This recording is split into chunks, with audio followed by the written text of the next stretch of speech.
अस्सलाम वालेकुम स्टूडेंट्स। उम्मीद है सब लोग खैरियत से होंगे। Welcome to my YouTube channel scholarship world. सबसे पहले तो आपसे रिक्वेस्ट है, अगर आप मेरे यूट्यूब चैनल पर न्यू हैं या अभी तक चैनल को सब्सक्राइब नहीं किया तो काइंडली चैनल को ज़रूर सब्सक्राइब कर लें ताकि आने वाली हर न्यू स्कॉलरशिप की अपडेट जो है वो आपको मिलती रहे। स्टूडेंट्स, हम इटली के ऊपर और मुख्तलिफ अदर स्कॉलरशिप्स के ऊपर न्यू न्यू वीडियोज़ जो है वो न्यू स्कॉलरशिप्स जो है वो आप लोगों के लिए लेकर आ रहा हूँ। ठीक है, ताकि आप लोग ज़्यादा से ज़्यादा अपॉर्चुनिटीज़ में अप्लाई करें और जो है वो स्कॉलरशिप्स को विन करें। तो आज की जो हमारी इस वीडियो का टॉपिक है वो है यूनिवर्सिटी ऑफ जेनवा, जो कि बहुत ही मशहूर यूनिवर्सिटी है इटली की। ठीक है, और सबसे ज़्यादा स्कॉलरशिप्स देने वाली यूनिवर्सिटी है। तो इसकी तरफ से जो है वो पीएचडी स्टूडेंट्स के लिए जो है वो डिफरेंट जो है वो स्कॉलरशिप्स ओपन हो गई हैं और इसमें लॉट ऑफ प्रोग्राम्स हैं और इसमें कोई भी आइल्स की रिक्वायरमेंट नहीं है और इसमें जो है एप्लीकेशन फ़ी भी नहीं है। विदाउट आइल्स विदाउट एप्लीकेशन फ़ी जो है वो आप यहाँ पर अप्लाई कर सकते हैं। ठीक है, और इसमें मैं आपको बता दूं कि medicine, surgery, each and everything programmes available हैं और लॉट ऑफ बहुत सारी स्कॉलरशिप्स जो है वो ऑफर की जा रही हैं। और कुछ ऐसे भी प्रोग्राम्स हैं जिनमें मोबिलिटी प्रोग्राम्स जो है वो दिए जा रहे हैं। मोबिलिटी ये होता है कि आपने डिफरेंट अदर कंट्रीज में भी जाकर 1 सेमेस्टर कंप्लीट करना होता है। ठीक है, तो ये बहुत ही कमाल अपॉर्चुनिटी है क्योंकि इससे पहले भी यूनिवर्सिटी ऑफ जनवा की स्कॉलरशिप्स आई थी, तो ये मेरे ख्याल में थर्ड साइकिल है इनका। तो ये इसको हम आज डिस्कस करते हैं कंप्लीट ए टू जी। इससे पहले मैं आप लोगों को जो है वो कंप्लीट इसका ओवरव्यू दे देता हूँ ताकि आप लोगों के दिमाग में जो है सारी बातें समझ आ जाए। उसके बाद जो है वो हम अपने पोर्टल पर जाएंगे और अब वहाँ पर आपको चीज़ें समझाऊंगा और उसके बाद आपको अप्लाई करके दिखाऊंगा। ठीक है, अब यूनिवर्सिटी ऑफ जेनेवा जो है ये ऑफिशियली ओपन, इनकी जो है वो कॉल ओपन हो चुकी है 2025 से 2028 के दरमियान जो डिग्री होगी 3 साल पीएचडी उसके लिए।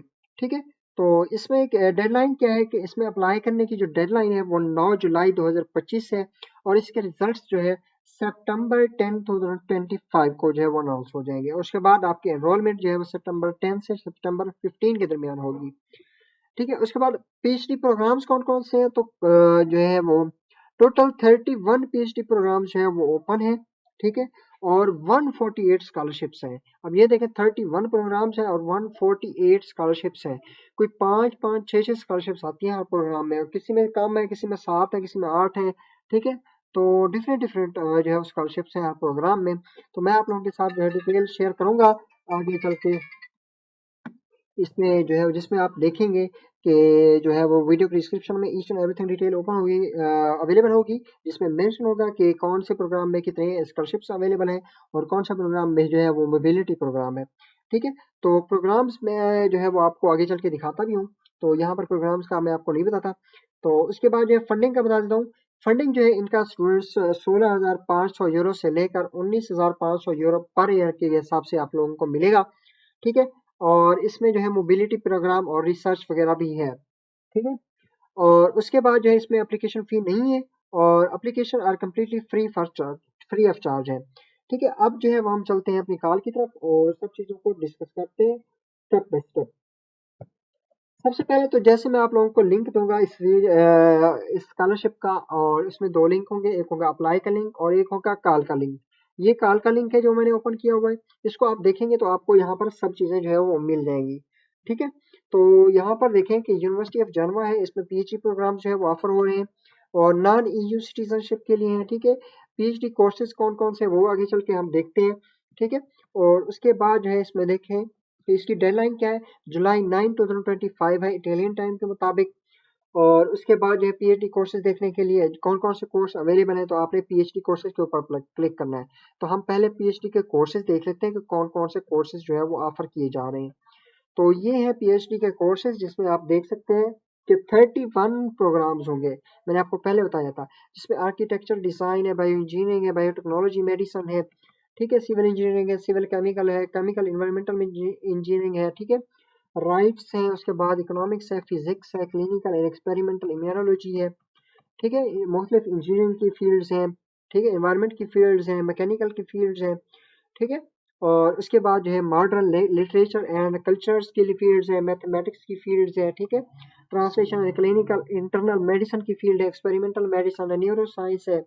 ठीक है, ये आप देखें कि ये यहाँ पर जो है मेडिकल के स्टूडेंट्स भी अप्लाई कर सकते हैं। उसके बाद रोबोटिक्स है, हेल्थ साइंसेज है, मरीन साइंसेज है, केमिकल एंड मटेरियल साइंसेज है। ठीक है, या उसके बाद पेट्रियाटिक साइंसेज है, सोशल साइंसेज है, सिक्योरिटी है, हिस्ट्री है और यूरोपियन स्टडीज़ है। ये लॉट ऑफ 31 प्रोग्राम्स हैं, तो इसमें जो है वो आप लोगों ने अप्लाई करने हैं। अच्छा, उसके बाद प्रोग्राम्स देख लिया हमने। प्रोग्राम्स के बाद आप लोग देखेंगे काल। ठीक है, अब ये काल जो है स्टूडेंट्स, ये इटालियन लैंग्वेज में है। इसको आपने गूगल पर जाकर इसको ट्रांसलेट करना है। ठीक है, तो मैंने काल ओपन कर रखी है, तो मैं आपको दिखाता हूँ कि कौन कौन सी जो है वो काल है। ये काल है सारी की सारी, लेकिन इटालियन में है। ठीक है, तो इसको पढ़ना थोड़ा मुश्किल है, तो जब आप इसको इंग्लिश में ट्रांसलेट कर लेंगे तो आप लोगों के लिए इजी हो जाएगा। लेकिन मैंने इसमें जो भी बातें लिखी हुई है वो मैंने आपको ओवरव्यू में सारी की सारी बातें बता दी थी। और जो है उसके बाद जो है वो यहाँ पर डिफरेंट जो प्रोग्राम्स हैं उनकी डिटेल दी हुई है कि कौन सा प्रोग्राम है, उसमें क्या रिसर्च है। ठीक है, कितनी कितनी स्कॉलरशिप्स होंगी इसमें, ये सारा ये देखें बताया हुआ है उन्होंने। लेकिन ये भी अनफॉर्चुनेटली जो है वो इटालियन लैंग्वेज में है, तो इसको भी आपको कन्वर्ट करना पड़ेगा इंग्लिश में। ठीक है, ये हो गया। उसके बाद चलते हैं रिक्वायरमेंट्स। अब रिक्वायरमेंट्स में अनाउंसमेंट को हमने देख लिया, अटैचमेंट्स को देख लिया। रीड कॉल, अब ये कॉल को रीड करना है आपने, तो यहाँ पर इस कॉल को भी रीड कर सकते हैं, लेकिन ये भी जो है वो इटालियन लैंग्वेज में है। उसके बाद जो है एप्लीकेशन सबमिशन है। अब एप्लीकेशन को सबमिशन को कंप्लीट करने के लिए उन्होंने जो है एप्लीकेशन सबमिशन गाइड भी दे दी है। अगर किसी स्टूडेंट को एप्लीकेशन सबमिट करना नहीं आ रहा या कहीं पर समझ नहीं आ रहा, तो वो इस गाइड को जो है वो ओपन करके इससे हेल्प ले सकता है। ठीक है, तो मैं आप लोग को जो स्टेप स्टेप बताऊंगा, तो आपको एप्लीकेशन गाइडलाइन को फॉलो करने की जरूरत नहीं पड़ेगी इंशाल्लाह। उसके बाद है स्टूडेंट, सबसे पहले जिनका ऑलरेडी अकाउंट बना हुआ है तो वो स्टूडेंट डायरेक्ट लॉगिन करेंगे। जिनका ऑलरेडी अकाउंट नहीं बना हुआ तो वो लोग क्या करेंगे, सबसे पहले रजिस्टर करेंगे खुद को। रजिस्टर करने के लिए ठीक है, उन्होंने यहाँ पर लिंक दिया हुआ रजिस्टर हेयर, और जब आप रजिस्टर कर लेंगे तो उसके बाद आपने सबमिट योर एप्लीकेशन के ऊपर क्लिक करना है और अपनी एप्लीकेशन को लॉगिन करके सबमिट करना होगा। ये भी मैं आपको करके दिखाता हूँ, लेकिन आगे चीज़ों को देख लेते हैं। अगर कोई इम्पोर्टेंट चीज़ है तो मैं आपको बता देता हूँ। ठीक है, यहाँ पर मेरे ख्याल में अगर कोई ऐसी भी चीज़ नहीं है जो इम्पोर्टेंट हो ज़्यादा। अब स्टूडेंट्स हम अपने एप्लीकेशन प्रोसेस की तरफ चलते हैं। ठीक है, और मैंने आपको प्रोग्राम्स भी दिखा दिए, तो अब ये देखते हैं कि रजिस्ट्रेशन का प्रोसेस कैसे करना है। तो रजिस्ट्रेशन प्रोसेस को कंप्लीट करने के लिए आपको सबसे पहले रजिस्टर करना होगा। रजिस्टर करने के लिए आपको अपना नाम, ठीक है, और जो है वो ईमेल वगैरह की ज़रूरत होगी। तो यहाँ पर स्टूडेंट्स जैसे आप रजिस्टर के ऊपर क्लिक करेंगे तो एक ऐसा इंटरफेस आपको शो होगा। इसमें आपने क्या करना होगा, जस्ट प्रोसीड के ऊपर क्लिक करना है। ठीक है, प्रोसीड के ऊपर क्लिक करेंगे तो आपके सामने जो है वो एक ऐसा इंटरफेस शो होगा। ठीक है, अब इसमें जो है वो आपने डायरेक्ट रजिस्टर के ऊपर क्लिक करना है। ठीक है, अब यहाँ पर रजिस्टर के ऊपर क्लिक करेंगे तो आपसे मुख्तलिफ जो है वो डेटा मांगेगा आप यहाँ पर। ठीक है, तो इसमें मैंने आपको जैसे कहा था आपका डाटा वगैरह चाहिए और ईमेल, फोन नंबर, यही चीज़ें चाहिए सिंपल सी रजिस्टर करने के लिए। अब यहाँ पर आपने सरनेम लिखना है। अब सरनेम आपने अपने पासपोर्ट से देखकर लिखना है। ठीक है, और गिवन नेम अपना यहाँ पर लिखने हैं। उसके बाद अपनी डेट ऑफ बर्थ लिखनी है। उसके बाद जेंडर सिलेक्ट करना है, मेल फीमेल। उसके बाद डेट प्लेस ऑफ बर्थ लिखनी है, वो आपके पासपोर्ट में लिखी हुई होती है प्लेस ऑफ बर्थ। तो यहाँ पर आप लोग कंट्री सिलेक्ट करेंगे। ठीक है, इटली है या अब्रोड है तो आप लोग अब्रोड सेलेक्ट करेंगे। ठीक है, उसके बाद आपने अपना कंट्री सिलेक्ट करना है। ठीक है, तो ये है जो है वो यहाँ पर। उसके बाद टेक्स्ट आईडी कोड आप लोगों ने नहीं लिखना, ये आपको ऑटोमेटिक मिल जाएगा क्योंकि ये इटालियन के लिए होता है। उसके बाद आपने अपना फ़ोन नंबर लिखना है। फ़ोन नंबर लिखने के लिए आपने इसके ऊपर क्लिक करना है और पाकिस्तान को सिलेक्ट करना है। ये देखिए पाकिस्तान आ गया। अब उसके बाद 30 से आपने स्टार्ट करना है अपना जो है वो फ़ोन नंबर। उसके बाद यहाँ पर आपने अपना ईमेल देना है। ठीक है, उस ईमेल को दोबारा यहाँ पर लिख पुट करना है और उसके बाद यहाँ पर चेक करना है। ठीक है, यू आर नॉट रोबोट के ऊपर ये करके आपने इसको सेव करना है। जैसे ही सेव करेंगे तो आपको जो है वो एक ईमेल रिसीव होगा जिसमें आपका सरनेम और जो कि जो है वो होगा मैथमेटिक्स में। ठीक है, वो सरनेम होगा और उसके बाद आपको पासवर्ड दिया जाएगा उसी में ही। तो वही सरनेम यूज करना है आपने और पासवर्ड यूज करना है फॉर लॉगिन। तो हम बैक चलते हैं। ये था रजिस्ट्रेशन का प्रोसेस। अब जैसे ही आपने रजिस्टर कंप्लीट कर लिया तो उसके बाद आपने यहाँ पर दोबारा आना है और यहाँ पर क्लिक करना है submit your application participate in the competition. जैसे ही आप लोगों ने इसके ऊपर क्लिक किया तो आपका जो है वो यहाँ पर कहेंगे कि आप साइन अप करें। ठीक है, तो मैं यहाँ पर जो है वो क्या करता हूँ, एक्सेस टू द रजिस्ट्रेशन करता हूँ ताकि इससे पहले जो है मैं अपनी साइन इन कर लूँ। ठीक है, अब सबसे पहले जो है मैं साइन इन की तरफ जा रहा हूँ। जैसे मैं साइन इन कर लूंगा तो उसके बाद मुझे एप्लीकेशन फॉर्म जो है वो यहाँ पर मिल जाएगा। तो नेट स्लो है तो आप लोग जो है वो परेशान ना हो, ये अभी ओपन हो जाता है। स्टूडेंट्स बहुत ही कमाल अपॉर्चुनिटी है। अब ये देखें, ये ऐसा एक आप लोगों को सरनेम मिलेगा और पासवर्ड आपका, ठीक है, वही पासवर्ड आपने यूज करना है फॉर लॉगिन। अब यहाँ पर मैं लॉगिन करता हूँ। आफ्टर लॉगिन जो है वो आप लोग देख लेंगे कि मेरा जो है वो क्या शो होता है और कैसे कैसे अपने स्टेप बाय स्टेप अपनी एप्लीकेशन को फिल करना है। बातों को यहाँ पर याद रखिएगा। यहाँ पर आपने कुछ भी नहीं करना, आपका जो है वो यहाँ पर देखें कि ये नेम आ गया है, नंबर आ गया है, तो उसके बाद आपने बैक चले जाना है। ठीक है, बैक जाके, ठीक है, उसके बाद आपने एप्लीकेशन फॉर्म का आ जाना है।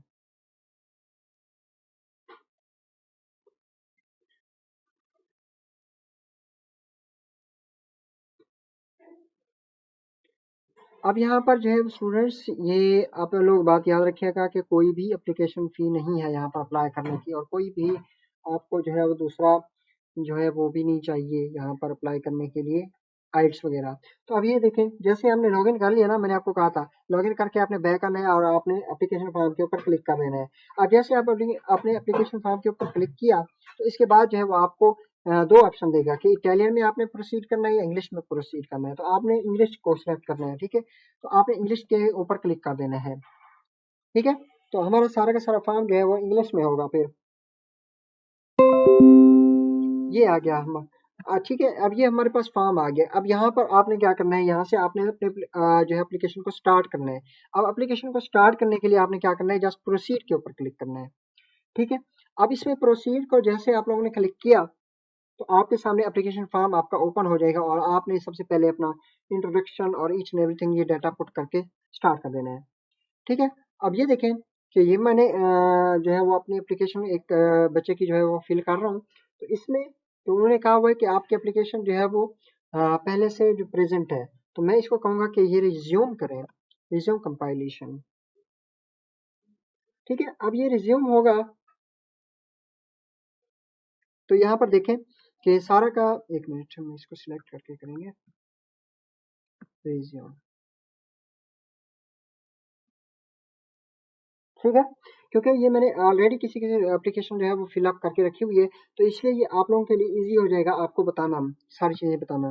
ठीक है, अब यहाँ पर आप लोगों ने सबसे पहले लिखना है कि आपका स्टेट ऑफ लेवल क्या है इटालियन लैंग्वेज का। तो इटालियन लैंग्वेज आपको बहुत लो आती है, तो आपने लो को सिलेक्ट करना है।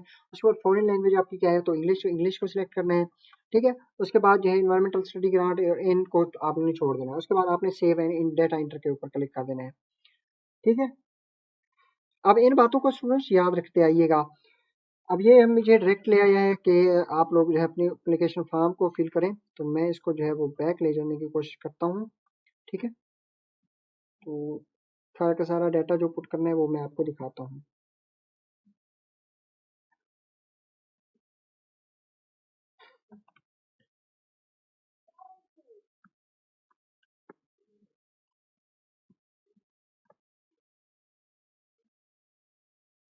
अगेन ये हमें जो है वो यहाँ पर लेकर आ रहे हैं।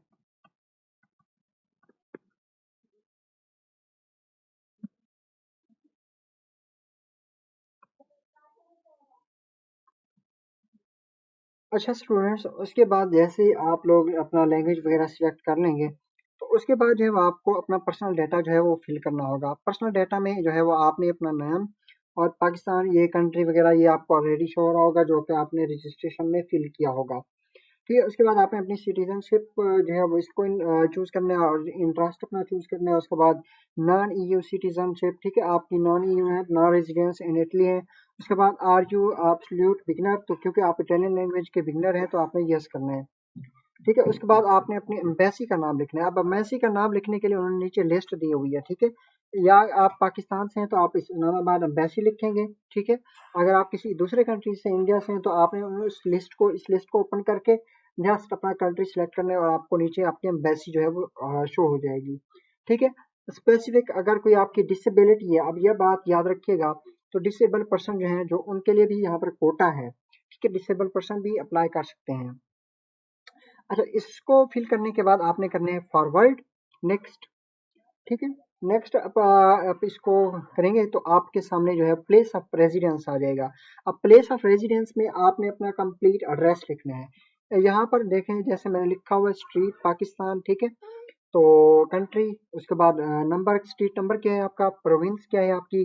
ठीक है, प्रोविंस में आपने कंट्री को सिलेक्ट करना होगा, उसके बाद टेलीफोन नंबर देना, मोबाइल फोन नंबर देना है, उसके बाद सिटी देना है, सिटी का नाम देना है। ठीक है, ये करके आपने यहाँ पर ये नहीं लिखना दोबारा। अगर हाँ, अगर आपका दोनों एड्रेस मुख्तलिफ है तो फिर आपने यहाँ पर अदर एड्रेस लिखना है, वरना इसको जस्ट कॉपी के ऊपर क्लिक करेंगे तो आपके दोनों जो एड्रेसेस हैं वो सेम एज कॉपी हो जाएंगे। उसके बाद इसको फॉरवर्ड करने हैं।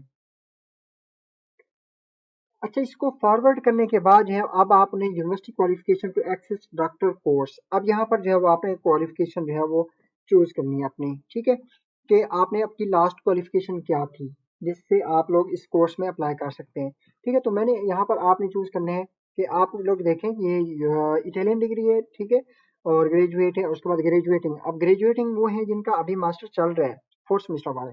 ठीक है, तो वो कर सकते हैं यहाँ पर, इसको ग्रेजुएट में सिलेक्ट करेंगे। जो कि डिग्री कंप्लीट कर चुके हैं, जिनके पास डिग्री है, तो वो ग्रेजुएट के ऊपर क्लिक करेंगे।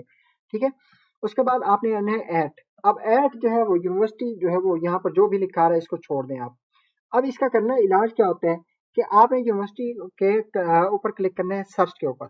अब इसमें सर्च के ऊपर आप जाएंगे तो आपको जो है वो यूनिवर्सिटी जो है मुख्तलिफ यूनिवर्सिटीज जो कि इटली की हैं जस्ट वही शो होंगी। तो आपने नीचे आपका ऑप्शन होगा university not in the list. ठीक है, तो आपने university not in the list को सिलेक्ट कर देना है बस। ठीक है, उसके बाद आपने क्या करना है, यहाँ पर अपनी टाइप डिग्री करनी है कि आपकी लास्ट डिग्री कौन सी है, मास्टर डिग्री है। ठीक है, उसके बाद किस चीज़ में है, उसके बाद कंट्री क्या है, डेट ऑफ अचीवमेंट क्या है। ठीक है, लोएस्ट मार्क्स क्या है। ठीक है, लोएस्ट पॉसिबल मार्क्स क्या, आपके मार्क्स कितने हैं, लोएस्ट पॉसिबल मार्क्स कितने हैं, और हाईएस्ट पॉसिबल मार्क्स कितने हैं। उसके बाद ऑफिशियल ड्यूरेशन कितना था आपकी डिग्री का, 2 साल है, 3 साल है, 4 साल है, मास्टर है ना, तो जितने भी साल की है तो वो आपने जो है लिखना है यहाँ पे, सिलेक्ट करना है जस्ट। उसके बाद access qualification required for admission to the course, तो आप लोगों ने मास्टर को सिलेक्ट करना है। ठीक है, क्योंकि आपकी मास्टर है तो मास्टर की बेस पर आप लोग पीएचडी के ऊपर करेंगे। ठीक है, इसके बाद आपने इसको सेव डाटा इंटर कर देना है। ये आपका डाटा इंटर हो गया। सेव डाटा इंटर करने के बाद आपने क्या करना है कि जो है रिज्यूम कंपाइलेशन के ऊपर, ये तो मेरा रिज्यूम कंपाइलेशन आ रहा है। आपको उसके बाद जो है कोर्सेज शो होंगे, तो अपने कोर्सेज में आपने कोर्स चूज करना है, जो मैंने जैसे मैंने कोर्स को चूज किया हुआ है। ठीक है, इस कोर्स को चूज करने के बाद आपने जो क्या करना है कि अपने सारे सारे कोर्सेज जब आप सिलेक्ट कर लेंगे उसके बाद होगा आपके डॉक्यूमेंट्स को बारी। अब आपने यहाँ पर डॉक्यूमेंट्स जो है वो अपलोड करने हैं। ठीक है, अब डॉक्यूमेंट्स अपलोड कौन कौन से करने हैं तो यहाँ पर उन्होंने बताया हुआ है। ठीक है, तो उसमें है आपकी सीवी। ठीक है, सीवी अपलोड करनी है, आप पासपोर्ट या आईडी कार्ड या ड्राइविंग लाइसेंस वो अपलोड करना है। इंफॉर्मेशन आपने मास्टर थीसिस जो है वो अपलोड करने हैं, रिसर्च प्रपोजल अपना वो अपलोड करने हैं। एक मिनट, सिलेक्ट हो गया। ठीक है, रिसर्च प्रपोजल हो गया।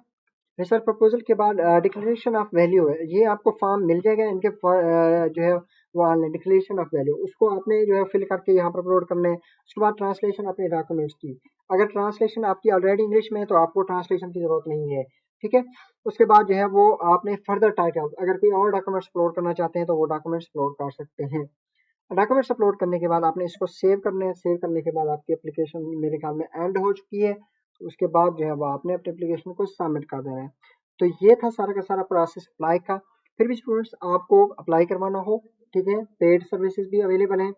किसी ने जो है वो किसी भी स्कॉलरशिप में अप्लाई करवाना है तो वो मुझसे अप्लाई करवा सकते हैं। आपको जो मेरा ग्रुप या मेरे चैनल के ऊपर मेरा नंबर आपको मिल जाएगा। दूसरा ये कि अगर आपको कुछ भी समझ नहीं आता तो आपने कमेंट्स में पूछना है या मेरे व्हाट्सएप के ऊपर पूछ सकते हैं, मैं फ्री ऑफ कॉस्ट गाइड करूंगा।